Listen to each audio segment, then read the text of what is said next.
진료를 보다 보면 과거부터 문제없이 잘 약을 복용했는데 어느 순간 해당 약에 아나필락시스나 약물 알레르기가 생겨서 병원을 찾아오는 경우들을 많이 볼 수 있고요. 충분히 가능한 시나리오가 되겠습니다.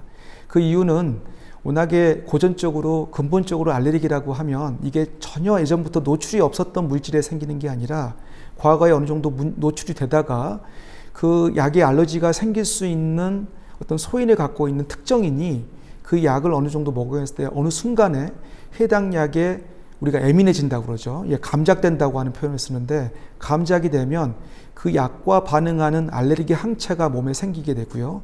그 항체가 있는 상황에서 약을 다시 재차를 노출하게 되면 알러지 반응, 아나필락시스와 같은 알레르기 반응이 일어날 수 있는 거거든요. 과거에 전혀 문제가 없이 처음 복용했을 때 알러지 반응이 나오는 경우도 있지만 먹다가 어느 순간 예민해져서 생기는 이런 알레르기 반응도 충분히 나올 수 있다는 걸 알고 계시고, 이러한 경우가 생기더라도 해당 약을 원인 약으로 해서 완전히 배제하기보다는 알레르기내과 전문 의사를 찾아서 한번 정확한 검사와 평가를 받아보실 필요가 있겠습니다.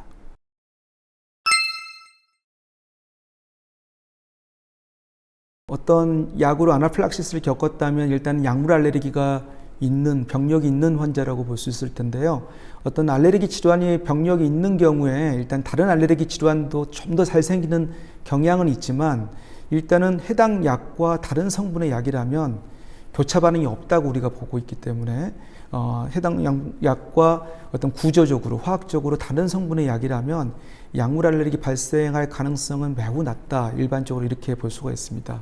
환자분들께서 주의해야 될 경우는 그 약과 유사한 화학적이나 어떤 구조적으로 유사한 성분의 약, 같은 비슷한 계열의 약을 주의를 하셔야 되는데, 예를 들어서 세파로스포린, 세파항생제라고 하는 어떤 항생제 성분의 알레르기가 있다면 그거와 구조적으로 유사한 다른 세파항생제에도 교차 반응이라고 하는 교차 반응이 있을 수 있기 때문에 이런 구조적으로 유사한 성분의 약들은 주의가 필요하고요.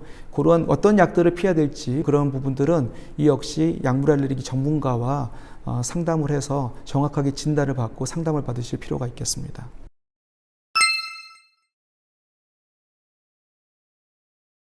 코로나 백신에 의해서 생기는 알레르기는 주로 코로나 백신 성분 자체보다는 코로나 백신에 들어가 있는 첨가물 성분, 특히 이제 mRNA 백신, 화이자나 모더나와 같은 mRNA 백신에는 PEG, 폴리에틸렌 글리콜이라고 하는 첨가물 성분이 들어가 있고, 아스트라제네카나 얀센, 노바백스와 같은 백신에는 폴리솔베이트와 같은 첨가물이 들어가 있는데, 이러한 PEG나 폴리솔베이트와 같은 첨가물에서 주로 알레르기가 발생하는 것으로 알려져 있습니다.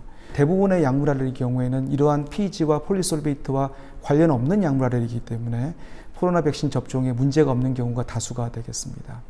그래서 환자분들께서 주의를 해야 되는 경우는 아까 말씀드렸던 PEG나 폴리솔베이트와 같은 첨가물의 알러지가 기존에 정확하게 진단된 경우, 또는 약물 첨가물에 알러지가 의심되는 약물 알레르기 병력이 있는 경우, 다약제 약물 알레르기 병력이 있는 경우에는 좀 주의가 필요하고요. 정확한 평가는 알레르기 전문가를 찾아서 확인해 보시고 상담해 보시고 난 다음에 환자분들께서 백신 접종이 가능할지 상의해 보시는 필요가 있겠습니다.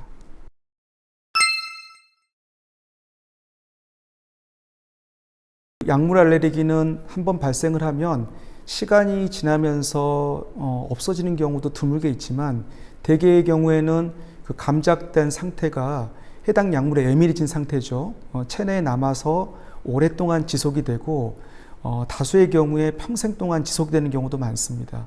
그래서 오래전에 발생했더라도 시간이 지난 다음에도 만약에 그 약물에 대해서 정확한 알레르기에 대해서 평가가 필요하거나 아니면 어떤 약을 사용하셔야 되는데 해당 약물 알레르기 때문에 문제가 되는지 평가가 필요하시다면 지금이라도 진료를 받아보실 필요가 있겠습니다.